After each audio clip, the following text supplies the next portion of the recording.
Hi everybody, it's Thomas here from Thomas Fitzgerald Photography.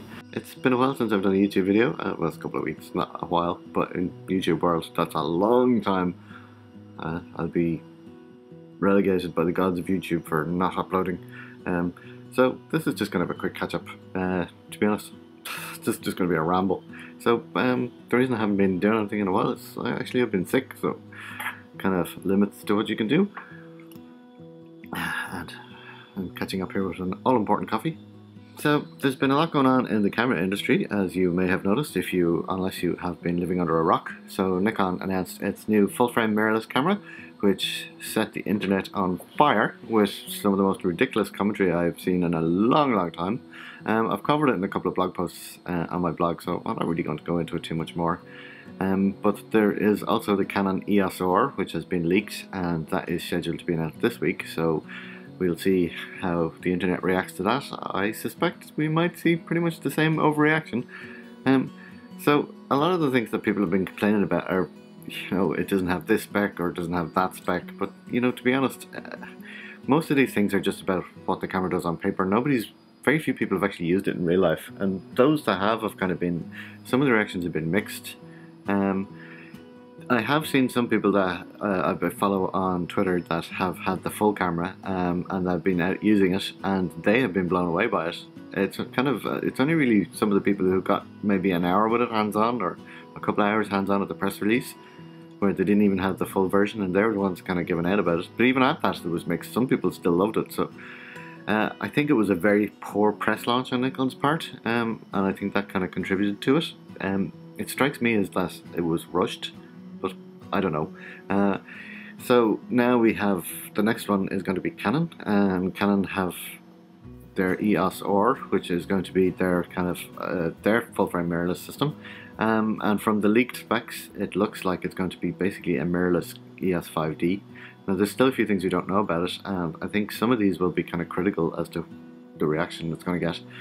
For a start, nobody seems to know whether the 4K video on it's going to be cropped or not, which could be an issue for some people. It does look like it has a fully articulating screen though, so it could be a really good vlogging camera. Again, depending on what the video has. One advantage it does have over the Z7 from Nikon, or the Z series from Nikon, is that it does have a higher bitrate for recording video internally, and it does have Canon log internally as well, at least according to the leak specs. Now, whether these remain to be true or not has to be seen. It doesn't have IBIS, and it only has one card slot, which again, much of the internet seemed to go into meltdown over, but it's not really going to be much of a big deal, I don't think. If you need 2 card slots, don't use this camera. It's as simple as that. It's not rocket science, folks. So the other kind of surprise news that came about was that Panasonic is planning to release a full-frame camera. Panasonic, known for their GH series and their Micro Four Thirds. I'm actually shooting this on a GH2, which is a very old Panasonic camera, and it's actually worked perfectly for what I want. That's kind of thrown a cat amongst the pigeons, because I don't think anybody was really expecting that. Initial speculation was that they were going to use the Leica SL mount, but I've seen some rumours this morning now that that's not going to be the case, and they're going to use their own. So does this mean the end of Micro Four Thirds? I highly doubt it. I think Micro Four Thirds is a good place for people who want small pocket cameras. Yeah, it's going to be very interesting. So we've gone from basically one full-frame mirrorless camera in Sony to one Canon, Nikon, Sony, and Panasonic, and also Leica. So that will be 5. By the way, the reason I'm shooting this so close up is that I have a really terrible background and I don't really have room to kind of clear and make a decent background, so I'm using the bokeh of this lens to kind of hide it a bit. Cheating? Yes, absolutely, but sure, hey. So some people have been asking me where do I think that leaves Fuji. I wrote about this in my blog before, that I think Fuji will have to make a full frame camera at some point. Now, since I wrote that, I've kind of changed my mind a bit about that. I don't think they have to make a full frame camera. I don't think they probably will make a full frame camera. I think Fuji is happy to be in the niche that it's in. From a marketing terms, I can't see how they're going to compete for new market share without having a full frame camera, but maybe they don't want it. Maybe they're happy with what they have. They'll continue to pick away at both ends of the market and leave the full frame market alone. But I don't know. I'm just speculating. I have no inside information. No idea. Who knows? At the end of the day, it's the tool that you want to use is what's important. People that carry on lately on the internet since the Nikon series launch has kind of really put me off. But then even before that, like this whole people take this brand loyalty thing way too far. At the end of the day, what matters is image quality, in my opinion. I mean, not for everybody. Some people need certain features, like if you're a sports shooter or whatever. As for me, I want the best image quality I can get, and I also wouldn't mind a camera with good video on it. So that's kind of what I'm going to be looking for. As somebody who has Nikon, I have a D700 and I have lots of Nikon glass, so I will probably look to getting one of the Z series at some point.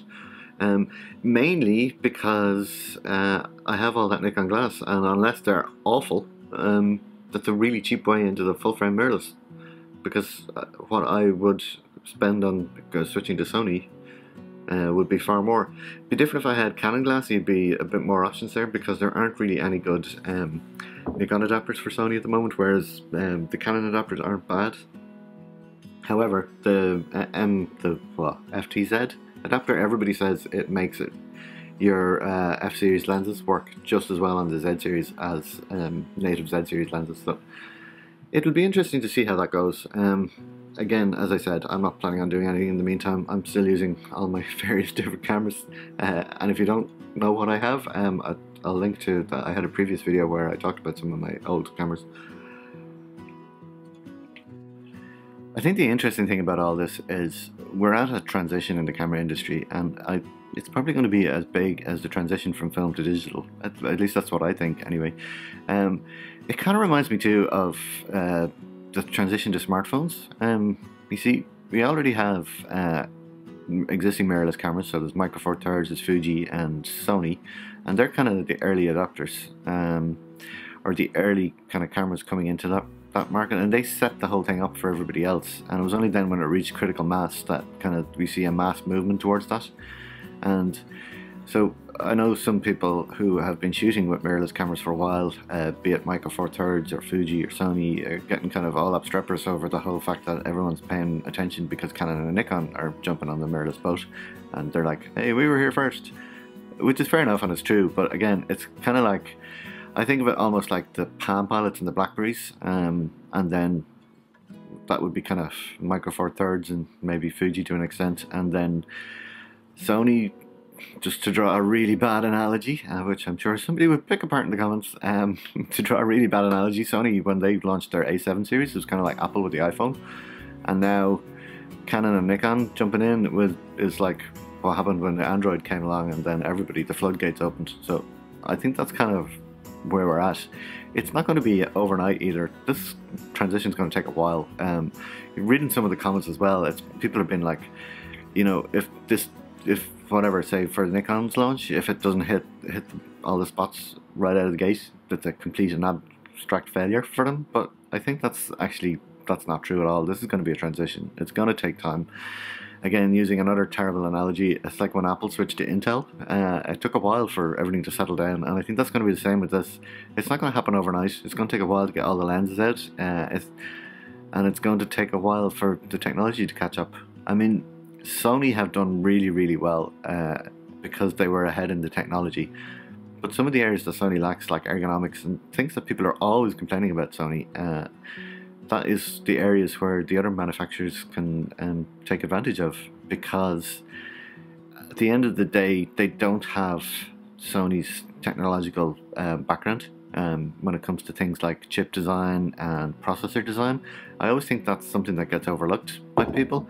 Sony's biggest advantage is that not only does it make its own chips, but it makes its own processors as well. When you think about it, like the pedigree they have from designing the PlayStation and all their consumer electronics gear, like all of that is resources that Sony's camera division can tie into, and that's how they've been able to keep ahead so far, because they have all that technology. And also Sony's broadcast. I mean, Sony broadcast is probably the most used broadcast tools in the world. Sony ENG cameras are the standard worldwide. I haven't worked in television for years. I've worked with so many high-end Sony gear, like their broadcast decks, DigiBeta, HD cam, you name it, and it's all been like it's the best of the best, and Sony can tie into all that in all that expertise as well, and that's kind of what's helped them stay ahead of everybody.